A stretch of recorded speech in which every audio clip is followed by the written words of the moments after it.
As an artist who has tried to create a community of artists and art enjoyers, I think that we can all agree that selling your work is nowhere near as easy as we might like it to be. The market is super saturated with other talented people just as worthy of other people's money. If you want to get anywhere, you've got to bank on either going viral or finding a loyal base of clients.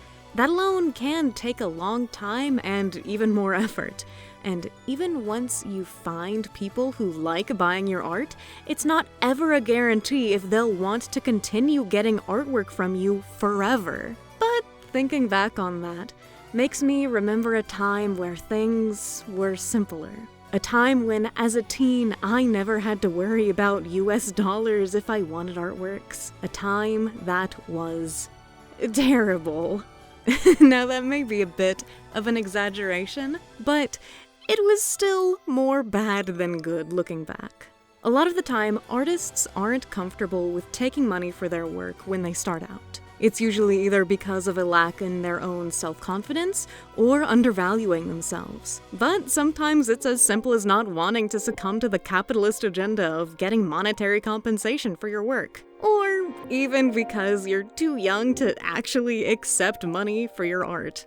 To circumvent this, one step many take as a sort of intermediate is taking art as payment or allowing their work to be NYP or OTA, meaning name your price or offer to adopt. With these cases, it's fairly common to accept or offer artwork as a form of payment. On the surface, this sounds great, like bartering in the ye olden days. You get something you want, and the other person gets the same. A win-win, a mutual investment in each other's artistic talents. But just like with art trades, this is a very tricky business, one that I have found myself staying out of for years now due to how frustrating it can be, and one that I would try to dissuade any blossoming creators away from, except under very specific circumstances. Hey, hi-yo out there to all my big brothers, sisters, aunties, uncles, and, of course, mommies, daddies, siblings, and guardians. It's me, your bite-sized baddie and favorite little brother Mark. Before we get too far into the video, I want to take a moment to shout out our partner Candle. They are a USA-based queer-owned business with numerous candles for original themes and based off of VTubers. Do you like sweet scents? And do you want to support this channel? Then consider checking out my partner scent Limosaurus Cake. It's rife with the scent of freshly baked cupcakes with lime frosting. I'm not kidding, this thing is so cute and smells so nice. I've found myself burning this thing for hours on end, which may not be super recommended, but I still love the scent so much. I cannot get enough. I even got to put my own artwork on the label. And if candles and wax melts aren't your speed, consider trying it out in soap form. That way you too can create Mark-scented Gamer Boy bathwater. So if you want to smell like a bakery while supporting a fun company and myself, consider checking them out at QANDLE.store/WHATCHAMARK, and I just know you're gonna love it. When I was a teenager, through about the age of 20, I only paid for adoptables, which are character designs people put up for sale, with my artwork. It was great practice to get better at drawing, and it meant that I got to buy things when I didn't have money. Money security is a big thing for me, so it really gave me a sense of purpose to be able to offer something that I created in exchange for something that other people want. You know, that would have been a great place for like a bank sponsorship, but maybe one day. That's one of the biggest pros of bartering with art. It can give you a sense of pride in your own work via the validation of others finding it desirable. Additionally, I always found doing this to be a great excuse to experiment with new techniques, styles, and even body types. When you're constantly drawing other people's OCs, you tend to be forced out of whatever your comfort zone is. You also tend to get faster at creating artwork because a lot of the time there are time limits set by the sellers that buyers have to finish payment artwork within. This, however, does lead me into some of the main cons as a buyer that I have experienced and seen. Trust me, I have plenty of cons as a seller accepting artist payment, but those will come later. For now, let's talk about how easy it is to get bogged down with just nutty amounts of art you need to create as payment. This was more of an issue for me when I was just starting out in the DeviantArt OTA sphere. I was young and my techniques weren't super honed at first, so my art wasn't that great looking back. But as soon as it reached a certain level of polish, I was ecstatic to start using it to my advantage. Chomping at the proverbial bit, I'd make offers on pieces far too frequently with the assumption that I'd be turned down. However, as my art quality progressed, being turned down happened less frequently. That meant that I would tend to bite off more than I could chew with multiple people I expected to go with someone else's offer taking mine. I absolutely was happy since I could finally buy adopts and art commissions, yes, but it was not a great situation. In the end, between not knowing my worth and accepting egregious quantities of art for a payment, and taking on too much because I was using myself as the payment commodity, I wound up burning myself out. I couldn't even draw things that I wanted to because I was too busy drawing for others. I don't even remember if I actually paid all of the art I owed as a kid, which, if I didn't, feel free to send me a PayPal invoice for the rest. These experiences were almost entirely my own fault, but were a great learning curve.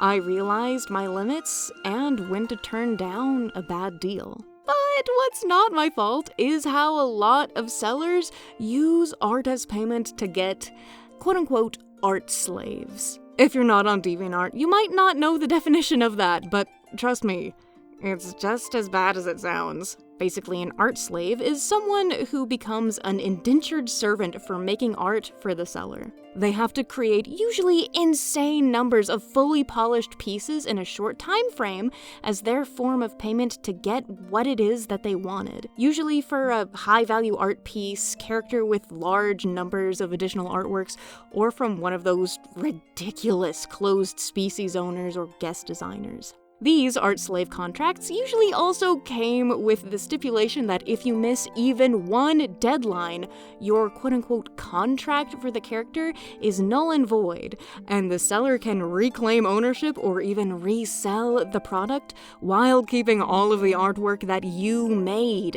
It didn't matter if you had 19 pieces of art already and the 20th was the last one. You could lose your claim on the character or the commission slot if you missed that 20th deadline. It's usurious and scummy and meant to take advantage of kids most of the time. Luckily, I never fell into that trap, and I know not every artist accepts offers like that. Well-intentioned artists understand that those offers are usually made out of desperation, and they're just not built to be actually fulfilled. If you actually have a conscience, you wouldn't get your design's money worth out of the deal, because you would not ask for ungodly amounts of art during the arrangement. I certainly didn't accept them back when I took art as a form of payment for adopts, but I can also understand why someone might value quantity over quality when it comes to selling art for art.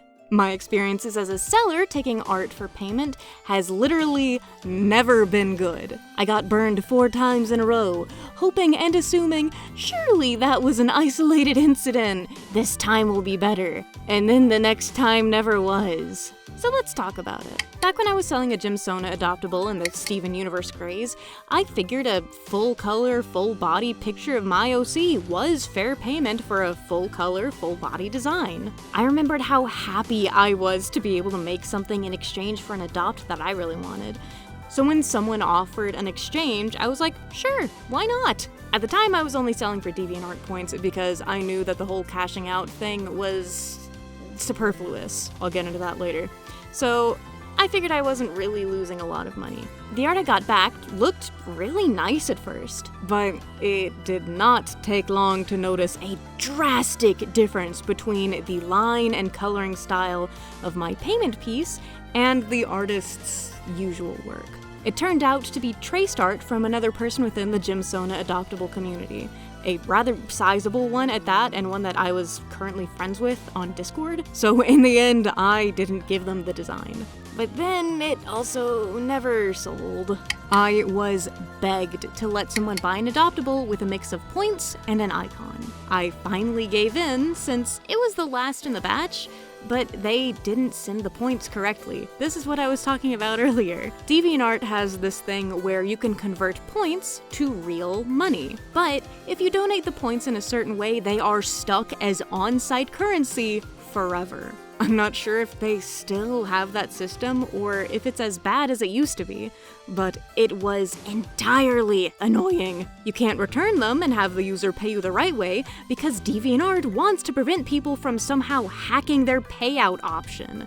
So once points exchange hands into this certain setting, they can never be transferred to your bank. Which means I couldn't even convert them to my PayPal for the $3 I was charging. Then they ghosted me after sending a sketch of the icon. Last I checked, they'd made basically a recolor copy of my design, and I ultimately just had to eat the hell because making a call-out post for something like that really wasn't worth my time. I'm still a little salty about it though. Technically, this one was an art trade, but the trade also came as part of a payment for another piece of artwork that I agreed to make for this person. I had one artwork to make, and they had two. This trade, and a custom design they agreed to create as payment for me to draw their OCs later.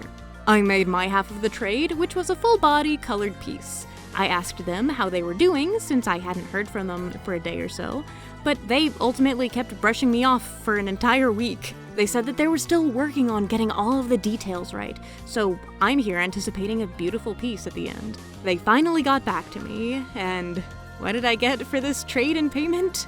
2 obviously hurried sketches done quite literally on their chemistry homework. That was dated for that night. I think I still gave them the art that was agreed on for the trade, but also made it clear that I was unhappy with the results. I was a pushover back then, what can I say? This one is the most recent. Yet again, it was for an adoptable. You can still see this interaction on my DeviantArt if you look hard enough, by the way. Someone asked for a cookie run design from my batch of adoptables.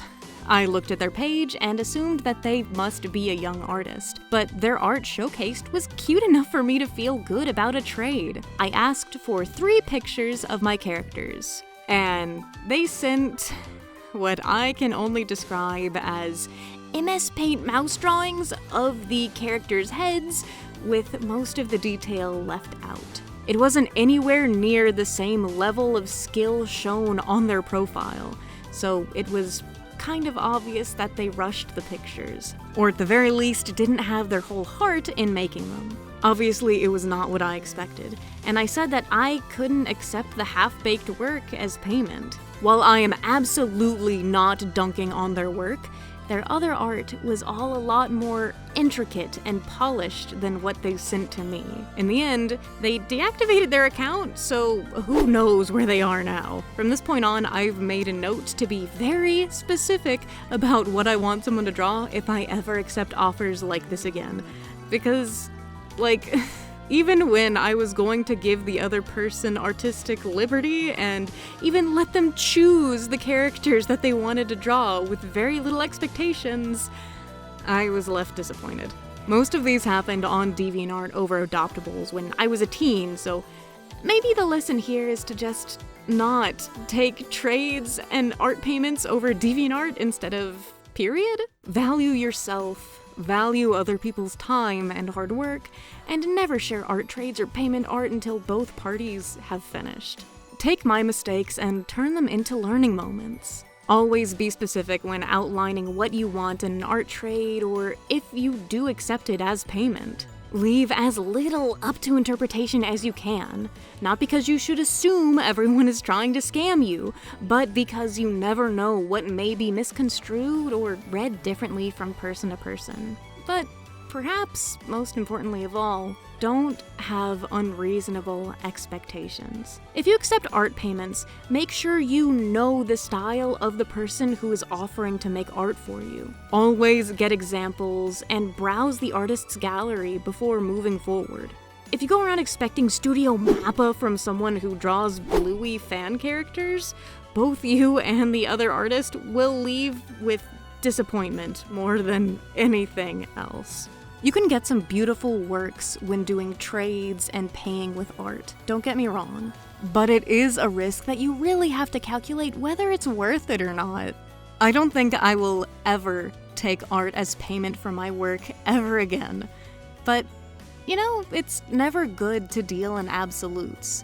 Maybe someone will come along that just has a style that absolutely takes my breath away, and I will have no way to refuse. I'll never know what the future holds, and neither will you. Just try not to make the same mistakes that I did. Be wise, be wary, and most importantly, be kind. Thank you guys so much for getting to the end of the video. I know I always say it, but I really do appreciate the support and all of the suggestions and comments you guys give me. If you've made it this far, go ahead and leave a rainbow emoji in the comments. I'd love to see it.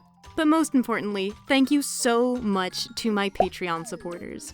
You guys literally subsidize these videos, so I cannot appreciate you guys enough. At our brothers, siblings, sisters tier, we have Viri, Miss Mercuriel, Minnow, Ethan Shields, Echo Foxtrot, and Ash Valentine. At our mommies, daddies, and guardians tier, we have Mary, Isabel Marks, and Kiryu Makoto. And at our gods, goddesses, and deities tier, we have gods and punks. I appreciate you guys, munches and bunches. I give you kissy wisums. Mwah, mwah. And I'm also not gonna forget to go over the YouTube memberships. I keep forgetting to go over it, but we won't today. At our $2 tier, we have Dino Nuggets tier, which gives you priority reply to comments, loyalty badges next to your name in comments and live chats, and custom emoji that you can use in comments and in live chats that feature my little mascot, Theodore Bear. He's so cute. My little bald guy. At our $5 tier, we have Fruit Gummies, which gives you early access to new videos, member shoutouts, and photos and status updates only you get to see. And at our $15 Caviar Bubbles tier, you get exclusive members-only videos and a custom bust picture, just like you see from the Patreon. And of course, each higher tier gets everything from the tiers below it. Like the video if you liked it. Subscribe, it really helps out the channel and it makes me feel warm and fuzzy inside. And I hope you have a scrapdangulous day. Bye bye.